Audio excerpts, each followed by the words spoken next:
If you've had conscious connected breathing sessions, you'll know that there's a part of this work which transcends our normal reality. But to get there, we have to get through our resistances when we're in a session and we're breathing. You know, even if you have breathed for a long time continually, you'll still get blockages come up, and you've got to get through that first part of a session, and then magic happens. And, so many transcendental experiences happen that enrich us and help with our soul's evolution.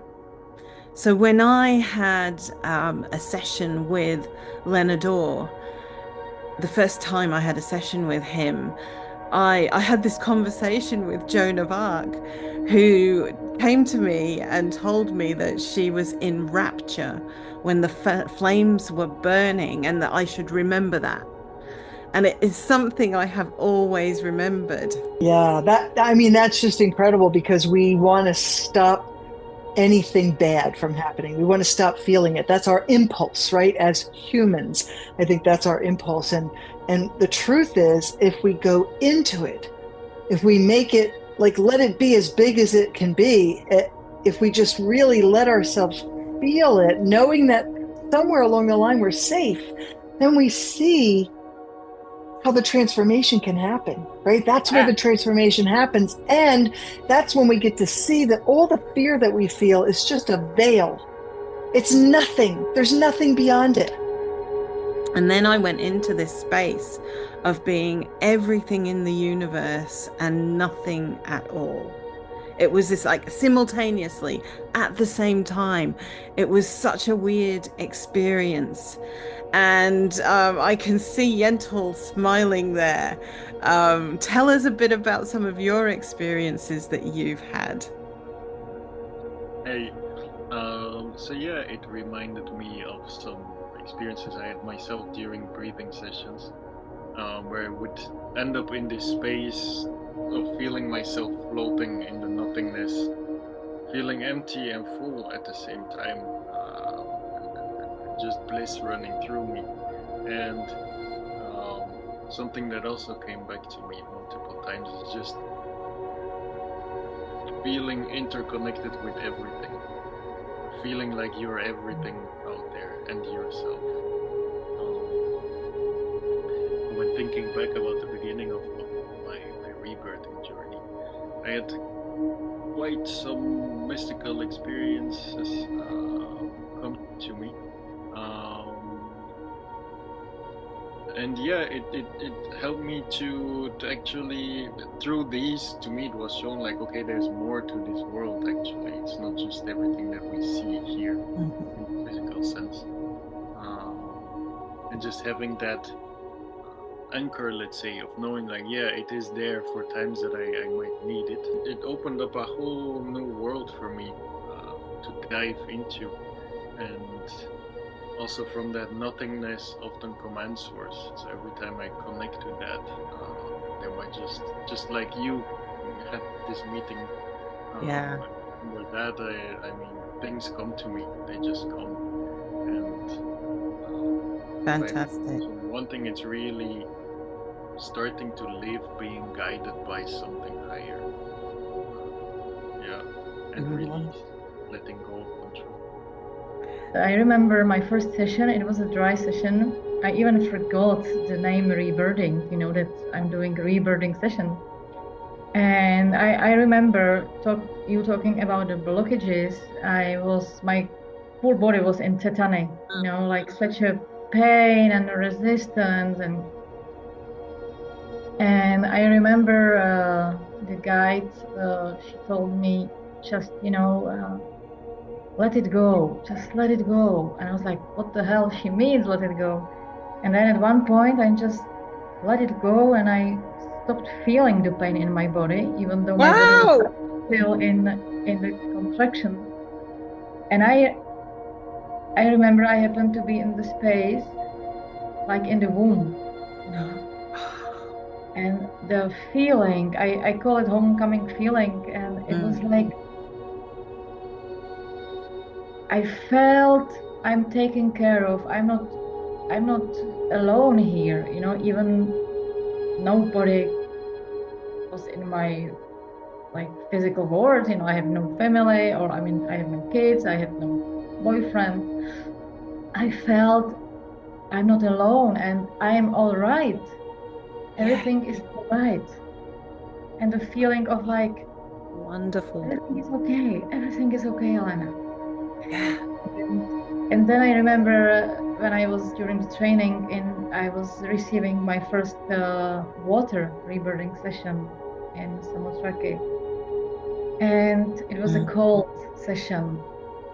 And I remember like my whole body was like shaking. I was freezing. Yeah. And some inner voice told me, just let it go. And I let my physical body like completely, I relaxed my physical body. I don't know how I did it. Suddenly the temperature disappeared. I could see like sunshine everywhere. And like I was literally speaking, like making love with the water, and I was the water. And it was like the water was like embracing me and holding me, and it was love. It was like everywhere. And like you said, the feeling of being everything and nothing at the same time. And I still remember this, and each session is different. And like for me, like my limiting belief, my core limiting belief used to be I'm not enough and I need to deserve love, and everything is, you know, I have to be serious. And I always receive the messages like, Elena, you know, you are so funny, you know, don't take it too seriously, like just smile, you know.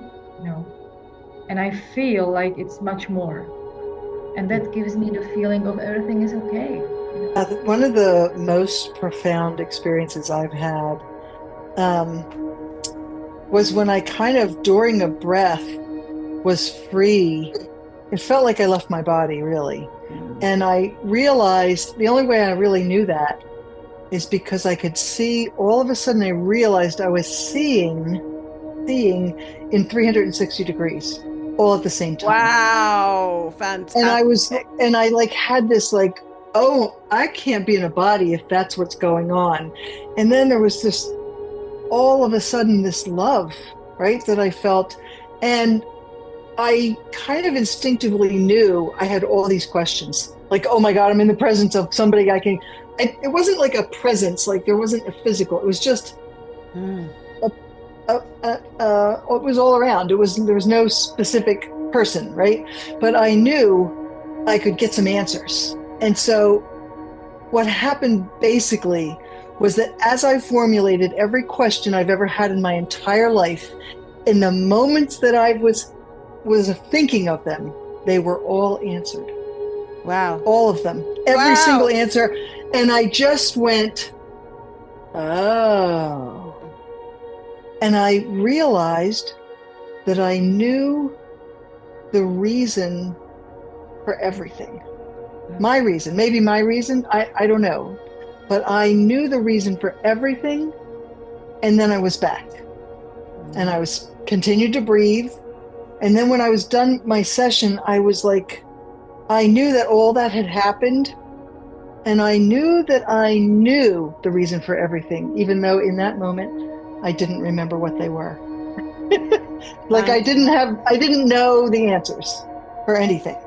But I knew that at that moment, I had known them, and that there was a reason for everything. And that let me really know that I'm not my body, right? It let me really know that there was a higher purpose, and that I was in this space of pure love, and that love was all that ever really mattered. And I really understood that on a level that I'd never known I had understanding of. So that kind of changed my whole outlook on my life. It really gave me the freedom to be unafraid, although I would love to say that I was unafraid constantly from that moment on, but I kind of dip back in kind of regularly. But when I get to a point that's too uncomfortable, it's not as uncomfortable as I got the first time. And I can pull myself out of it and go like, oh, wait, we're just playing a game here. This is just an illusion. This is just a hologram. I'm just in a video game and I'm not really here. I'm just learning lessons or I'm helping others. This is my new mantra. Nothing in this world can ever really hurt me, even if it kills me. I never don't exist. So I also mentioned about our soul's evolution. And, we come into this life and we've got lessons to learn. And this is a reason why we do nose breathing is that, of course, we do mouth breathing as well. But when you're getting into, when you're past all of the resistances in a session and you're in a good breathing rhythm, and then you get into the expansive state, we then understand a bit about what these lessons are about, because when you're nose breathing, it's the Ida Pingala Shushumna that's getting activated. So we're getting a better oversight of our lives and why things have happened. And I recall being in India with Sandra Ray, and we had a group of us were there, and I kept getting these past lives. And I was looking at them all and seeing how in one life I was this Sikh man who the Muslims took over northern area that the original area of India, and you had to convert to Islam. And I was so into Sikhism that I wouldn't, and I got beheaded. And when I visited that area in northern India, I went to the Golden Temple with floods of tears of joy at being there. I just every hair on my body was vibrating. Every piece of me just loved it there. So Ciara and I went to Bosnia with her. We went there to the pyramids, and for me I felt the same. Like I just completely loved it there, being in and around the pyramids, and it was this joy and this almost this grief coming up of like finally I'm reliving something which also like which was taken from me. Yeah, that was the drowning, wasn't it? Yeah. It's the map of actually the floods of Atlantis being taken with the water, losing consciousness, losing everything. When losing everything is also a lesson for me, which has come up repeatedly during this lifetime. So also non-attachment to the physical. Mm-hmm. And past few years, leaving my country where I grew up in and living somewhere else. I just felt things sliding away from me, like everything bit by bit being taken in order for me to see what is actually there. And now coming into a phase of life where everything is seen, is being seen. I just want to share like this love is all that matters thing, right? That theme.